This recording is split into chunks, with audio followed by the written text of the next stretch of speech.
पुण्यात्माओं, आप देखते हैं कि कोई भी कार्य सफल करने के लिए उसमें जी तोड़ मेहनत करनी पड़ती है, परिश्रम करना पड़ता है। उसमें धन भी व्यय करना पड़ता है और समय भी खूब लगाना पड़ता है, तभी हम उसको सफल कर पाते हैं। जैसे किसान फसल तैयार करता है और सर्दियों के मौसम में गेहूं की फसल में पानी की आवश्यकता होती है। रात्रि के समय उसको लाइट मिलती है या कोई नहर से सिंचाई का समय मिलता है। सर्दी के मौसम में कितनी शीत लहर चलती है, कई बार बूंदाबांदी भी शुरू हो जाती है। उस समय हम सभी अपने घरों में रजाई ओढ़ के ऊपर कंबल भी डालते हैं, सभी दरवाजे खिड़कियां बंद कर लेते हैं कहीं सर्दी ना लग जा। और जिस किसान को रात्रि के समय पानी प्राप्त होना हो नहर से या लाइट आनी हो रात्रि में, ट्यूबवेल से पानी लगाना हो, तो वो ये नहीं देखता कि इतनी सर्दी है, मैं कैसे वहाँ खेतों में पहुँचूँगा, मुझे कोई सर्दी ना लग जाए। रात्रि में और भी बहुत सी समस्याएं होती हैं, कोई सर्प ना डस ले, हिंसक पशु ना हानि कर दे, लेकिन उन सब को चीरता हुआ किसान रात्रि में पहुँच जाता है एक सिंपल कंबल और खेस ओढ़ के। और जब वो पानी लगाता है उस कंबल को भी उतार के एक तरफ रख देता है और पानी के बीच में खड़ा हो जाता है, पानी लगाता है। अब वो बिल्कुल भी आलस नहीं करता, ना कर सकता, क्योंकि वो जानकार है, उसको ज्ञान है। यदि आज मैंने आलस कर दिया और पानी के लिए खेतों में नहीं पहुंचा तो फसल सूख जाएगी, मेरे बच्चे भूखे मरेंगे, मैं कंगाल हो जाऊंगा।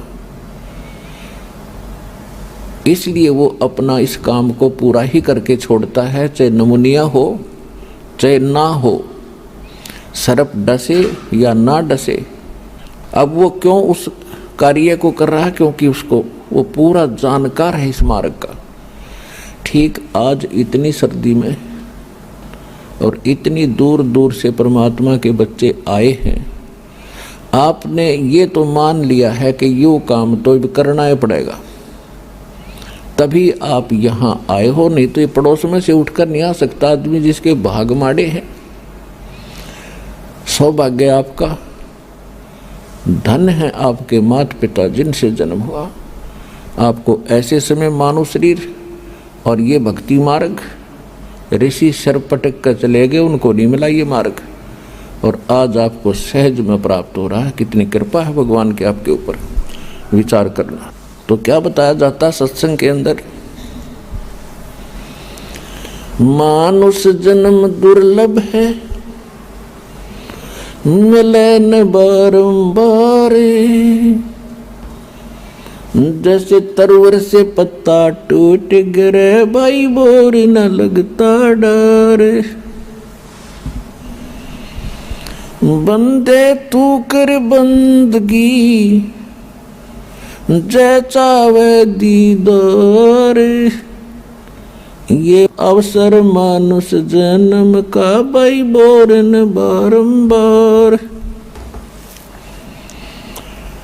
मानुष जन्म पाए कर जो नहीं रट हरि नाम, जैसे कुआ जल बिना फिर बनवाया क्या काम। वो पृथ्वीपति चकवे गए जिनके चक्र चलंत, ये रावण सरीखे कौन गुण, भाई ऐसे गए अनंत। राम रटत दारिद्र भलो, टूटी घर की छान, वो सुंदर महल किस काम के, जा भक्ति नहीं भगवान। राम रटत कोड़ी भलो, चू चू पड़े जो चाम। वो सुंदर शरीर किस काम का, भाई जा मुख नाही नाम। परमपिता परमात्मा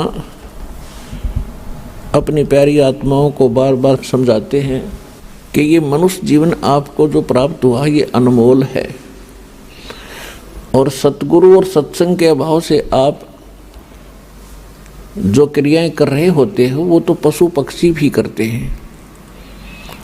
मनुष्य का केवल इतना ही काम नहीं है। और जो परमात्मा की भक्ति नहीं करते वो तो अपना जीवन नाश कर ही रहे हैं, और जो भक्ति भी करते हैं और शास्त्र अनुकूल नहीं करते, मनमाना आचरण करते हैं, वो भी अपना अनमोल मनुष्य जीवन व्यर्थ कर रहे हैं। श्रीमद् भगवद गीता अध्याय नंबर 16 के श्लोक 23 और 24 में कहा कि अर्जुन, शास्त्र विधि को त्याग कर जो मनमाना आचरण करते, मनमानी भक्ति करते, जो सद्ग्रंथों में प्रमाणित नहीं है, उनको न तो कोई सुख होता है और न उनकी कोई सिद्धि होती है और न ही उनकी परम गति होती है, अर्थात व्यर्थ, यूजलेस। फिर क्या फायदा वो डरे रोने का। हम साधना भी कर रहे हैं वो भी गलत, और नहीं कर रहे हैं तो वो भी गलत। तो सत्संग में आने से पता चलता है कि मनुष्य जीवन किस लिए प्राप्त हुआ था, और इसके एक श्वास की कितनी कीमत है। कबीर साहब कहते हैं, कहता हूँ कही जात हूँ, कहूँ बजा के ढोल, और श्वास जो खाली जात है ये 3 लोक का मोल है। मनुष्य जीवन का एक श्वास कितना वैल्यूएबल है, कितना कीमती है कि 3 लोक भी इसके बराबर नहीं है, इतना कीमत एक श्वास की। तो इसको कैसे सदुपयोग करना है। श्वास उश्वास में नाम जपो, व्यर्था श्वास मत खो, ना जाने इसे श्वास को, आवण हो कि न हो।